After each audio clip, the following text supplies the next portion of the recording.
feel the spooks coming. I can feel the spooks coming. I can feel the spooks approaching, ready to kill me. Hey there. And welcome back to the letter. We're going back down into the cellar, so only scary times can happen. I'm probably gonna die. I'm expecting it, so still doesn't make it any less scary. Soon enough, I find myself drawn to the kitchen where the right butler has returned to. He's already claimed this space and telling movers to back off, and none dares to question his proclamation either. My kitchen. No kinder allowed. Little men running around with knives especially. Are you talking about Luke? We do not want any accidents to happen now, do we? Good? Good. Gut. He's gonna stab you and he's gonna gut you like a fish. I mean, it is a knife-wielding German standing there. I don't think anybody would be insane enough to refuse his request. I hope I meet the age restriction, or at least the height restriction, because I'm asking to be let in here. You are allowed inside, McCulloch, but not the little ones. What do you mean little ones? Are there children here? A shake of my head and a roll of my eyes is all I give him. It's not like I'm going to be of any trouble to him. I just need to look around, get my bearings. The breakfast has been distraction enough. I don't even want to think of what we just talked about. I just need to get my head straight and get back to work. The movers... Are we not going to go to the cellar? The movers work efficiently when they're left alone, and they do quick work of their responsibilities. The head foreman comes, standing in the doorway to consult me on this or that, and I have to go and help every now and then. But then pretty much have everything up to standards. They skip lunch entirely, not even realizing when they did so. Nevertheless, all is well as the butler gets to heating up the leftover Bubble and Squeak for breakfast, and makes a generous batch of fish and chips for them. Most likely simple in comparison to what he serves for the Wrights, but well done nonetheless. That smells good. Want to wrap up some for me to go? It's an idle observation, more than anything. My thoughts, as they are, preoccupy me. If there are any left, one can't go wrong with fish and chips. Everyone loves them. Even my husband. And he's American. I didn't point that out at first, because I didn't actually realize that Hana made a joke about, Zach kissing him, and she's like, oh, well, his husband probably wouldn't appreciate that. I didn't realize it at first, so we really have the gay and lesbian solidarity here. I really like Johannes. I wish he was, I guess, a main character. I'm gonna put that in quotes, because he's kind of everywhere for a character I'm not gonna play as. I really do hate getting so up and close with personal with my clients. It's a distraction. It's so obvious to me that I've gotten my priorities all wrong when I can't help but think about what I've learned about the right couple. These things have a way of creeping up on a person. Thoughts, ideas, whether they are fact or fiction. They creep up and fester, crawl and writhe in a way that twists. I hear giggling, delighted and mocking. They creep up and the sensation of fingers ghosting briefly on my arm causing me to freeze and hiss. Don't! I half expect her to be there. Whoa, no need to scream bloody murder! Get away from me, creep. It's just me. Quiet down before you break glass. But it's just whiskey. Don't do that again. Ever. Oh, shit. I don't like being scared. Same, girl, but here we are. I don't like being scared. I don't believe in the likes of spooks. Being startled is not on the top of the things Marianne likes. Lucky for him, I have nothing within reach, or he would have gotten on friendly terms with something like a rolling pin. What was with that reaction? Were you really scared?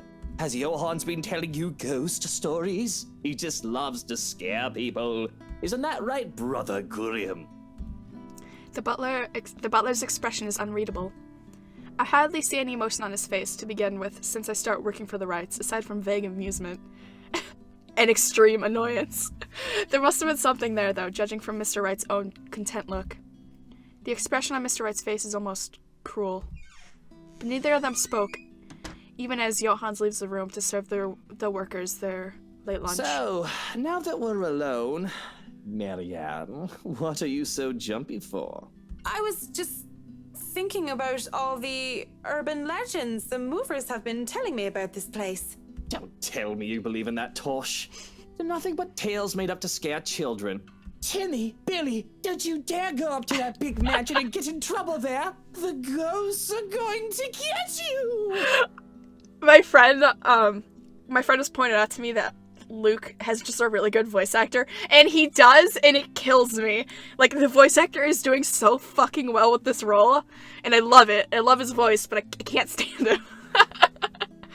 Oh, That's man. a boring way to look at it, but that's usually what it is anyway, no? Like I said, I was just thinking. It would be a relief, actually, if those rumors of this place being haunted is true. That just means I'm not going bonkers. It is true. Go ask Isabella. And, I mean, Hana knows, but, like, she's in denial. Hana got... I was gonna say abducted. She was not abducted. She was, possessed. Woo, by a ghost. Hearing, let alone seeing a dead person isn't exactly the symptoms of a healthy mind. Sure, it means there are such things... Sure, it means there would be such things such as ghouls and goblins, but at least I'd be sane. On the other hand, there would actually be a dead girl walking around. That's so crazy. I could not imagine that. If you could excuse the inane question, Mr. Wright. You haven't noticed anything weird here? A simple enough question on the surface, yet I notice the man stiffen as the question leaves my mouth. I wouldn't have noticed it if I wasn't watching his reaction intently, but in his eyes I see something dangerous. That depends on your definition of the word weird. Are we still on the topic of this place being haunted? Because no, things have not started to fly around and we have yet to require an exorcism. I don't think my head would like to do the whole 180-degree turn thing. Well, maybe that, but no strange people? Aside from my usually weird butler and all the weird men traipsing around touching my things? No, not really. Why do you ask? Have you noticed anyone strange while you were here? Because you must report it to Johans and he'll have security handle it. But these reports better not be about ghosts and things that go bump in the night. I don't want to waste manpower on the boogeyman or senseless witch hunts. I'll keep that in mind, Mr. Wright. But no, it's nothing like that. I guess the mansion is just strange for me. It's a unique project. No strange men or women lurking about then? A dead teenager would technically qualify as strange. But yeah, the whole I see dead people thing isn't gonna go over well. None that I know of. But I'll inform Johans immediately if something comes up. I'm serious, Mint. You see anything, anyone suspicious, and you report it. Immediately. Can I report Luke? I think that goes without saying. The concern he has on the talk of security is quickly gone. His arrogant, smug smirk returns, if a bit subdued. Whatever smarmy remark or innuendo he has at the ready never comes, though, as voices from the dining hall ring out. So, is this a full-time job for you then? Oh, are we gonna oh my god. So Luke actually did hear Hana and Zach flirting. Oh my god. Please don't say a slur. Whew. Nah, I just freelance mostly, for magazines, newspapers, and events. So you can't really call it a full-time job. It's fun and it puts food on the table, but it's not what I really want to do. At least not all the time.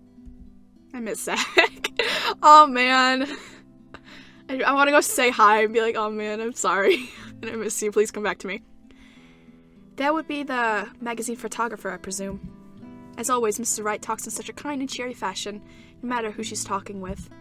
It certainly puts people at ease around her. And it sounds as if it's working on the photographer, too. Hearing them, though, seems to put Mr. Wright in a sour mood. At least, if his small scowl has anything to go by. Is he jealous?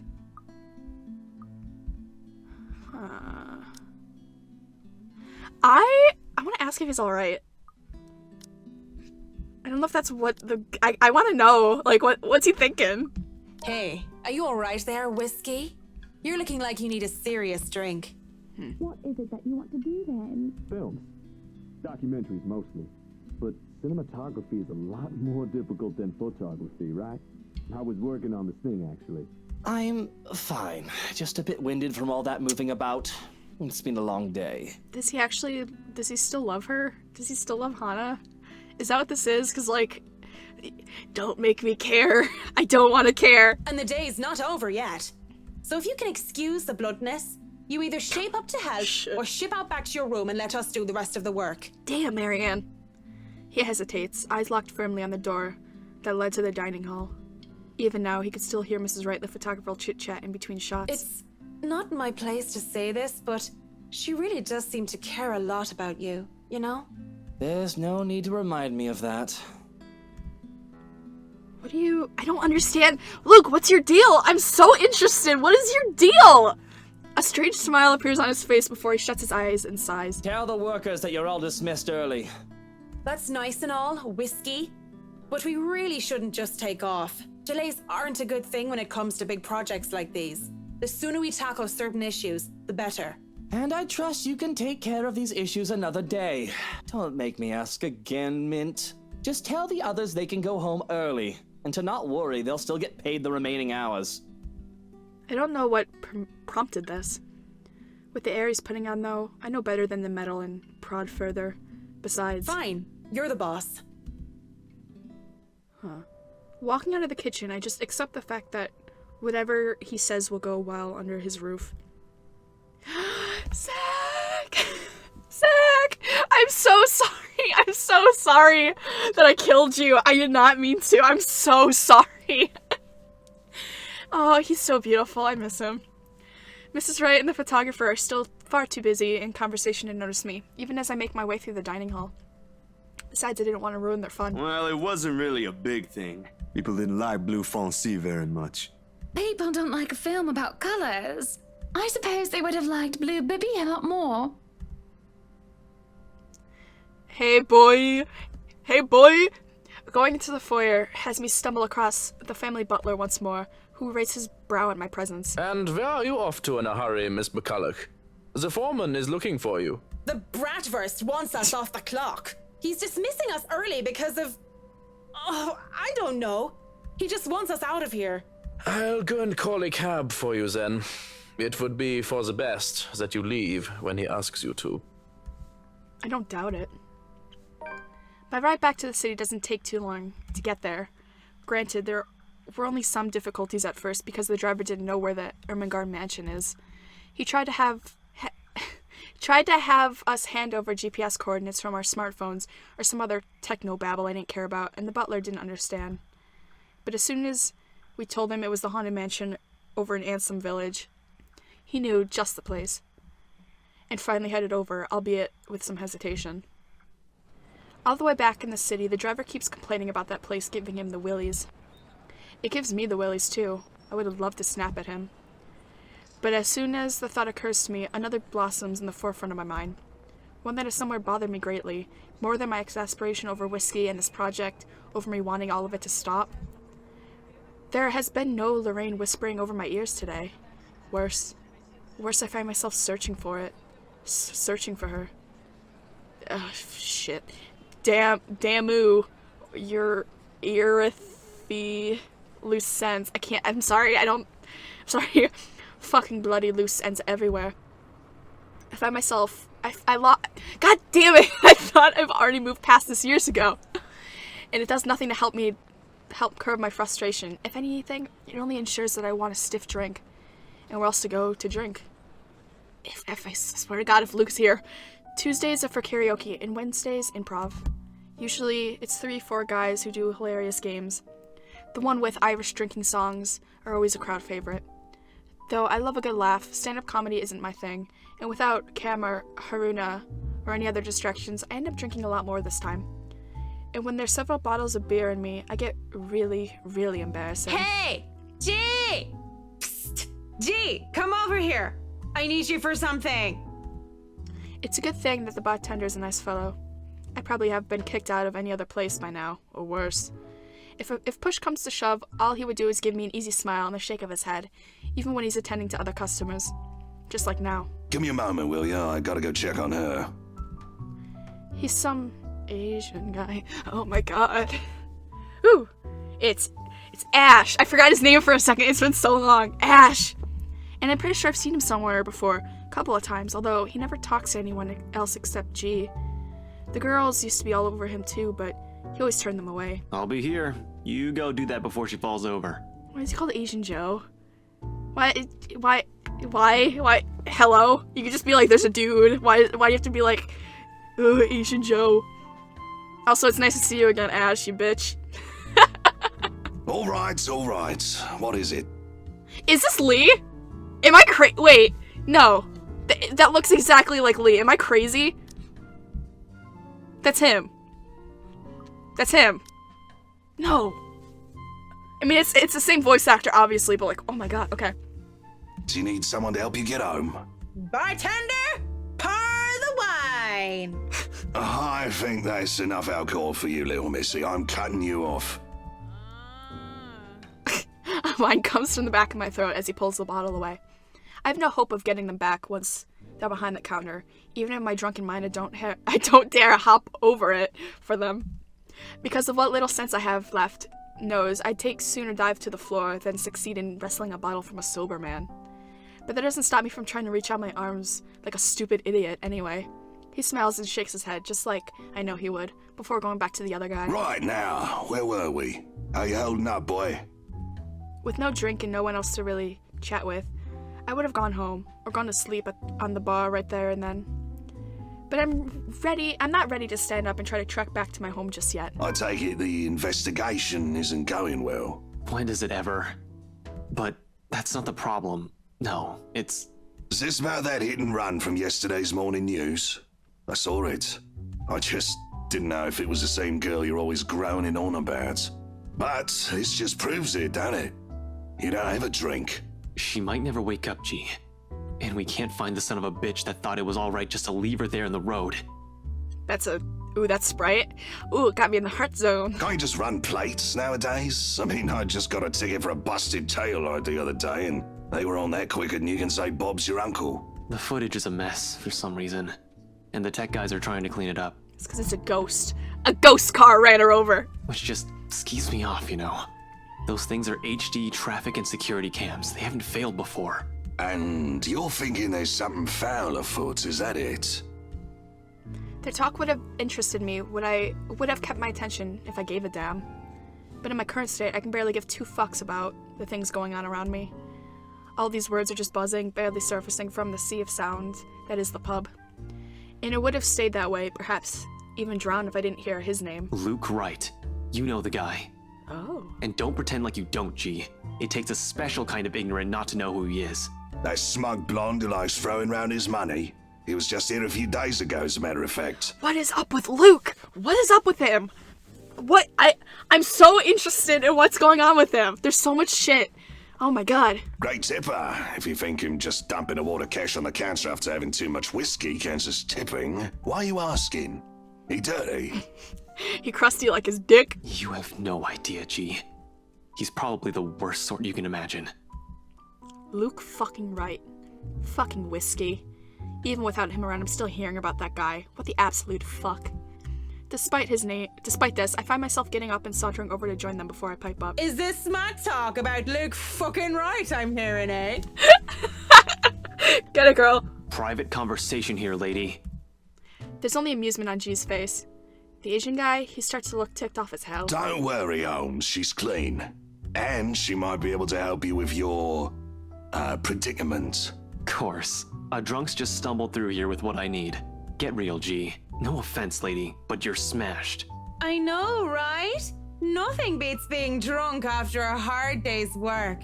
Especially when you're working for Mr. Luke Wright. So, she works for the guy? Doesn't that make her, I don't know, suspect? See, have a little faith in me, why don't ya? I don't have much, and you might as well have something to go off. You're the one who was so desperate to come running to me for business. Yoo-hoo! Still right here, fellas. 5'11", can't miss me. Unlike Shorty over here.